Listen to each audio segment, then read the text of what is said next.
हम भी खैरियत से हैं। नहीं, ये पूछ रहे थे कि कूड़ों की फातिहा आपके घर हो गई? नहीं हुई, अभी नहीं हुई। हमारे घर पे तो हो गई, 15 तारीख की थी। आप पैसे कब करते हैं कूड़ों की फातिहा? 22 तारीख को। अच्छा, 22 तारीख को करते हैं आप बताइए राम भाई, आपके घर पे कब होती है? हमारे यहाँ पर भी 22 तारीख को ही होती है। मेरे घर पे भी 22 तारीख की होती थी, लेकिन हमने आप साहब से पूछा तो आप सब बता रहे थे कि हाँ 15 की भी हो जाती है। फिर हम इस बात को क्लियर कर लेंगे, आप सबसे पूछ लेंगे कि 22 की होती है कि 15 तो बढ़िया क्लियर करनी है। बिल्कुल, मतलब एकदम क्लियर कर लेंगे कि इस तारीख को होती है, 22 को या फिर 25 को। ठीक है। हाँ, तो फिर कब चलते हैं? आप साहब से पूछ ले। चलो अभी चलते हैं। चलो अभी बात क्लियर पूछ लेंगे।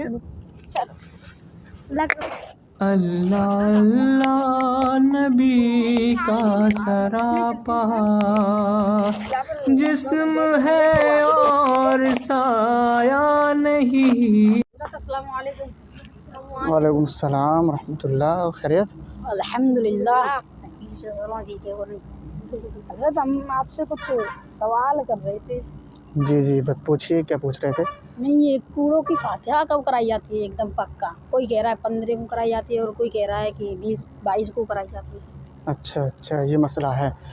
दरअसल इसका मसला कुछ ये है कि जो हम न्याज़ दिलाते हैं ना कूड़े की, तो ये कूड़े की न्याज़ हज़रत इमाम जाफ़र सादिक रज़ियल्लाहु ताला अन्हु के नाम से कराई जाती है।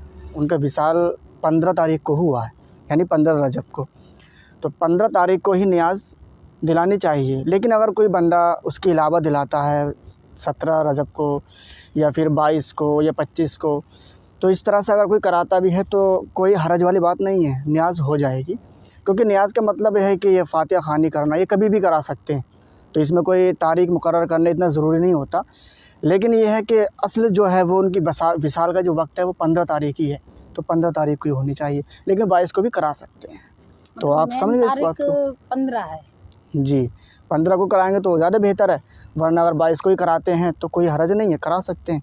तो अगर हमने 15 को नहीं कराई, 22 को कराई, तो कोई गुनाह तो नहीं मिलेगा? नहीं, गुनाह कुछ नहीं है। फातिहा कराने में, किसी टाइम कराने में कोई गुनाह नहीं होता, बल्कि फातिहा कभी भी करा सकते हैं।